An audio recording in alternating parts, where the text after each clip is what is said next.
a chegada em casa e as primeiras saídas. Quando chegamos em casa, meu chefe desceu, pediu que eu não saísse de dentro do carro e foi abrir o portão da garagem.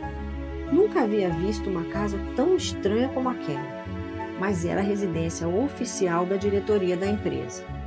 O portão tinha frestas e por isso foi colocado um forro de pano cinza para impedir que alguém enxergasse o interior. E a intenção era evitar que eu fosse visto usando roupas comuns, o que poderia causar problemas na vizinhança. Em situações como esta, as pessoas costumavam atirar pedras ou denunciar a polícia religiosa, que tem autoridade para entrar na sua casa sem aviso prévio, sem pedir permissão e inspecionar tudo. Perdi a conta de quantas vezes fui denunciada pelos vizinhos fanáticos por caminhar na área externa da casa sem estar usando o hijab.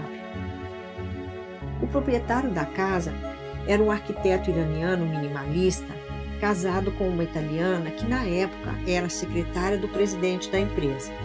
Eles viviam em Roma, onde está a sede do grupo, uma multinacional petrolífera italiana que está entre as maiores do mundo. Ele idealizou um projeto minimalista inspirado em um navio. Vista de fora, a casa realmente lembrava um navio cargueiro e por dentro o mesmo conceito se mantinha. Contudo, era triste, vazia, sem vida, sem cor e sem lógica, completamente estranha. Ele tinha verdadeiro pavor de que alguém modificasse sua ideia, colocando armários, estantes ou qualquer tipo de decoração que trouxesse um pouco mais de cor e vida àquela monotonia. Na verdade, a casa tinha mais duas outras casas juntas. É muito comum no Irã as famílias viverem juntas em um conjunto privado de casas. Havia um porão que me causava medo. Eu tinha horror de entrar lá e sempre me sentia muito mal quando descia. Era um lugar escuro, uma energia muito ruim. Eu sou muito sensível a essas questões de energia e sempre ouvia alguém chamando lá embaixo, sentia arrepios toda vez que eu descia lá. Havia uma lavanderia, alguns quartos para os empregados, que na maioria das casas iranianas, os aposentos dos empregados são no subsolo. Um salão com uma mesa enorme de sinuca e um quarto onde estava a caixa forte da empresa. Lá ficava guardado muito dinheiro. Eram milhões de dólares, porque Luigi, além de ser responsável pela empresa no Médio Oriente, também era responsável pela segurança de todos os italianos que estavam lá a trabalho. Havia dinheiro guardado suficiente em espécie para fretar aviões e tirar todos de lá em caso de alguma situação emergencial. Todas as manhãs eu ouvia o canto desafinado de um pássaro preto que soava quase como uma trilha sonora de um filme de terror. Aquilo me incomodava profundamente. Era um corvo. Lá há muitos corvos. O canto desse pássaro é algo tão telúrico, tão perturbador. Essa casa já estava alugada para a empresa há muitos anos, passando de diretor para diretor, e jamais alguém havia reclamado ou questionado. Afinal, quem teria coragem de enfrentar a secretária do presidente de uma companhia daquele porte? Por mais que fizéssemos melhorias para nos sentirmos melhor, comprássemos móveis, flores, objetos de decoração, nada dava jeito naquela tristeza gigantesca e estranha. Com as pequenas melhorias, semanas depois, a casa já tinha outra aparência. Todos perceberam, mas nem de longe estava do nosso gosto. A felicidade de uma casa não depende do seu tamanho. Depende do tamanho da felicidade que o morador é capaz de pôr dentro dela.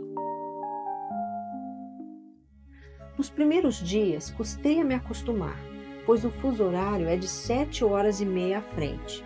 Eu me sentia muito cansada, dormia demais, sentia sono e cansaço, além de acabar trocando os dias pelas noites. Havia uma senhora iraniana que trabalhava na casa, e Luigi também estava aguardando a minha chegada para decidir essa questão. Ela não falava inglês e nem italiano, e eu muito menos falava o farsi, então havia dificuldade para nos entendermos. A comunicação era terrível, e eram hilários os gestos que fazíamos para tentarmos nos entender. Saleh era a nossa salvação. Ela falava com ele em farsi e ele traduzia em inglês para mim. A minha primeira saída foi com ela e com o Salé, para irmos ao supermercado logo no dia seguinte. As listas de compra que ela me dava eram impossíveis de serem compreendidas. A primeira lista de compras que recebi da senhora Azar estava escrita em farsi, e quando a vi pensei, como vou aprender esse idioma? Mas a lista não era nada diante das prateleiras com produtos e mais produtos escritos em farsi. Como eu ia saber o que eu estava comprando? Imagine o que é ir a um supermercado, olhar os produtos nas prateleiras sem ter a mínima ideia do que seja. Por vezes eu tocava para sentir o que tinha dentro dos pacotes e tentar adivinhar, ou então cheirava tudo para tentar descobrir, mas era impossível. E sob os olhares curiosos e faces sorridentes das pessoas ao redor, que deviam me achar uma doida varrida. Eu precisava levar uma mala de dinheiro, com umas notas enormes, e na hora de pagar eram muito engraçadas aquelas máquinas de contar dinheiro nas lojas, supermercados e em toda parte, porque eles só tinham notas de 10 mil. Isso era realmente divertidíssimo. Eu nunca tinha visto tanto dinheiro na minha vida. Era necessário carregar maletas e maletas de dinheiro para ir ao supermercado. Eu não acreditava que aquilo era realmente verdade. Era como se eu estivesse num pesadelo e iria acordar a qualquer momento. Houve momentos em que eu pensava em desistir e voltar para o Brasil. Mas como retornar sem meu trabalho e começar tudo de novo? Ou era encontrar uma saída e continuar andando avante, ou retroceder e lutar para começar do zero. Eu falava com meu filho todos os dias, mas nunca contei a ele que estava mal, com saudade, meio arrependida, enfim, eu dizia sempre que estava tudo muito bem. E assim, com o passar dos dias, acabei me convencendo de que realmente precisaria conviver diariamente com alguém ao meu lado para me ajudar. Seria impossível sair sozinha e aprender aquele idioma parecia uma tarefa quase inalcançável. Ainda consegui decorar os números e até tentei aprender um pouco de farsi nos primeiros dias. E para me virar na rua, anotava tudo na agenda, mas a pronúncia é um verdadeiro desafio. Ouvir um iraniano falando é muito bonito e interessante porque é muito parecido com o francês, mas se tentar falar, não sai nada. Se você desistir na primeira dificuldade, você nunca será um vencedor. Aquela mulher independente, executiva, que mal tinha tempo para outros interesses além do trabalho, que virava noites trabalhando, que estava pronta às 6 da manhã para sair às 7, que voltava para casa às 19 e ainda passava a noite debruçada no teclado do notebook com consultorias, deu lugar a uma mulher dependente de motoristas e tradutores. Passei a ocupar meu tempo com compras, treinamentos de empregados, ensinos de etiqueta, organização de talheres e copos na mesa, além de preparar grandes recepções para o networking da empresa. Administrava reuniões e chás com embaixatrizes, diplomatas, executivos de todo o mundo, senhoras da sociedade, esposas de autoridades e executivos iranianos. Escrevendo tudo isso, já me sinto exausta. Imagine na realidade. Minha vida virou pelo avesso e pensei em desistir de tudo, apesar de todos os benefícios que a empresa oferecia. Mas acabei entendendo que, como eu não tinha alternativa, e mesmo com as barreiras, a saída era ajudar meu chefe a ficar mais conhecido, fazê-lo conhecer pessoas, abrindo campo para os negócios. Então, comecei a desenvolver network com as mulheres dos estrangeiros executivos de outras companhias para conhecimento e possibilidade de negócio com seus maridos para a empresa. Participei de diversos cursos para estratégias de desenvolvimento de negócios, networking e oportunidades, organização de banquetes, cerimonial, entre outros. Finalmente acabei entendendo que eu tinha que trabalhar junto, mas o fato é que eu jamais queria voltar a ser novamente uma grande mulher atrás de um grande homem, e por mais que eu tentasse me livrar dessa ideia, acabava por adotá-la novamente. Obviamente, aquele não era o objetivo de vida que eu buscava, afinal, já havia conquistado meu espaço no Brasil e não me agradava a ideia de brilhar na sombra dos outros. Eu queria ter o meu próprio brilho, algo pelo qual eu lutei intensamente, construindo minha carreira com esforço e dedicação, pedra sobre pedra. No entanto, era preciso me reinventar e encarar os desafios, especialmente o de lidar com mulheres superficiais, sem experiência ou objetivos claros na vida, mas voltar atrás simplesmente não era uma boa opção. Nunca tive paciência para esse tipo de vida. Mulheres acomodadas não fazem história e são frequentemente subestimadas. O mundo insiste em ignorar o óbvio. Por trás de muitos feitos atribuídos aos homens, há o esforço, a inteligência e a visão de mulheres que operam nos bastidores. Mesmo quando realizam grandes feitos ou têm ideias brilhantes, o reconhecimento quase nunca vem, porque ainda há quem acredite que a maioria delas está preocupada apenas com futilidades. Cada novo ciclo é um presente que a vida nos dá.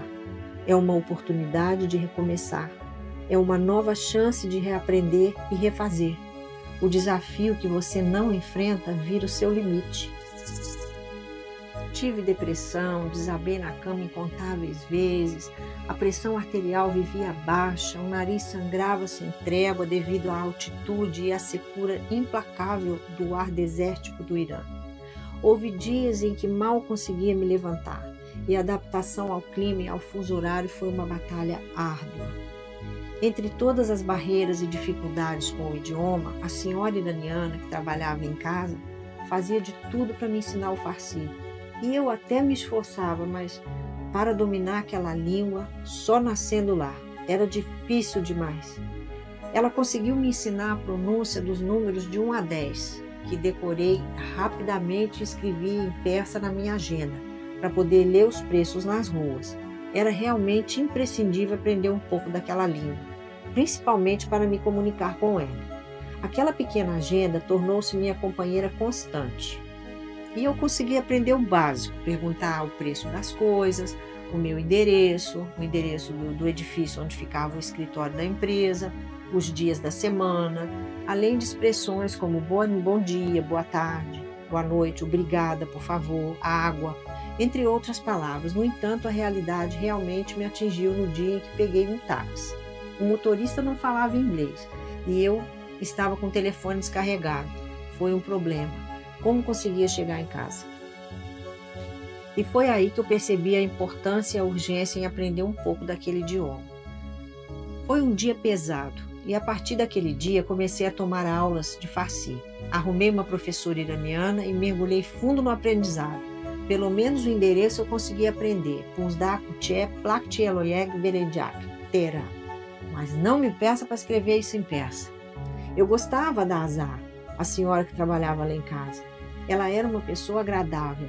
No entanto, eu precisava ensiná-la a fazer tudo e ficava impressionada ao ver uma senhora daquela idade saber tão pouco sobre afazeres básicos de casa, nem mesmo torcer um pano de limpeza. Tudo que eu ensinava, ela dizia: Miss Cristiana, you are number one. Essa foi a única frase em inglês que ela conseguiu aprender. Até hoje tenho dúvida se foi o Salé que ensinou.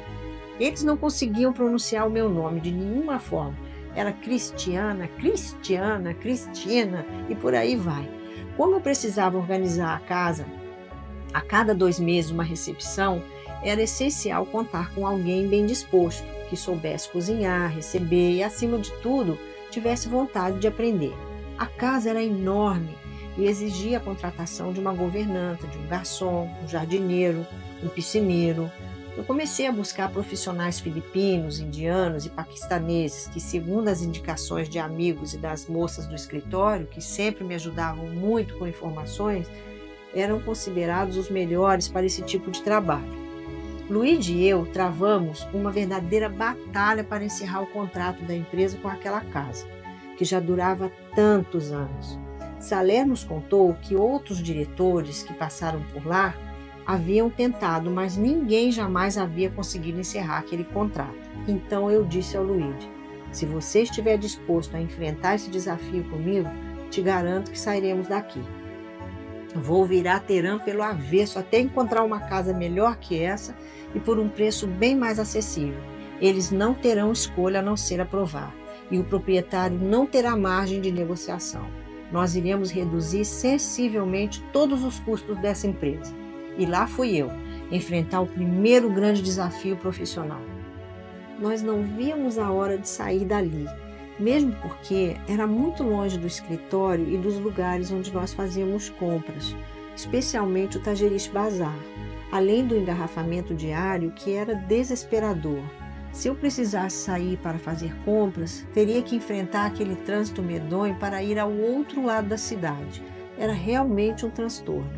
A rua se chamava Nasrin Alei e o bairro Farmanieh, que era o reduto dos estrangeiros. Era uma rua famosa porque tinha uma árvore no meio. E no Irã, as árvores não se cortam, nem mesmo quando atrapalham o caminho. Os iranianos amam o verde, protegem e cuidam dele com muita devoção. Minha segunda saída foi pelas ruas a caminho do escritório, vestida inteiramente de preto. No entanto, levaram poucos dias para abolir completamente o preto e o cinza do meu guarda-roupa, substituindo-os por peças coloridas, porque os meus dias sem cores haviam se acabado. Após o trabalho, eu caminhava pelas ruas com muito mais leveza, dando preferência aos jeans, aos tons pastéis, terrosos e aos hijabs coloridos. O hijab não parava na minha cabeça e, quando menos pensava, grande parte dos meus cabelos estava de fora e até me arriscava em uns modelitos típicos. A terceira saída em Teherã foi no final de semana numa estação de esqui em Dizin, para esquiar na montanha com mais de 2.000 metros de altura. O tempo ainda estava frio e havia neve.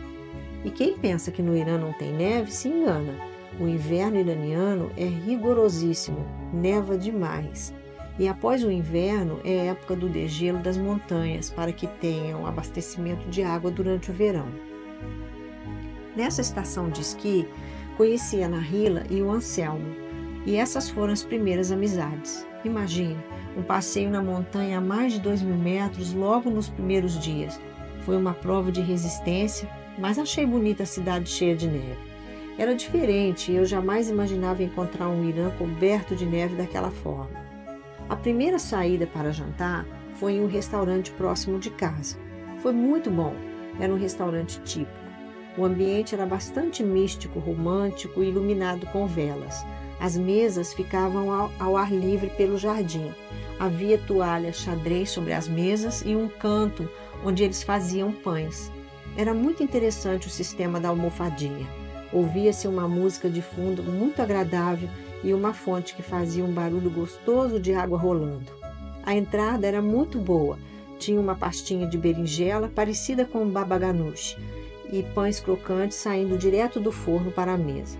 Sorri muito da garrafa de Coca-Cola com o rótulo escrito em persa. Era muito diferente. Comi cordeiro ensopado com legumes que estava muito bom e derretia na boca de tão macio, simplesmente divino. Não tenha medo da mudança.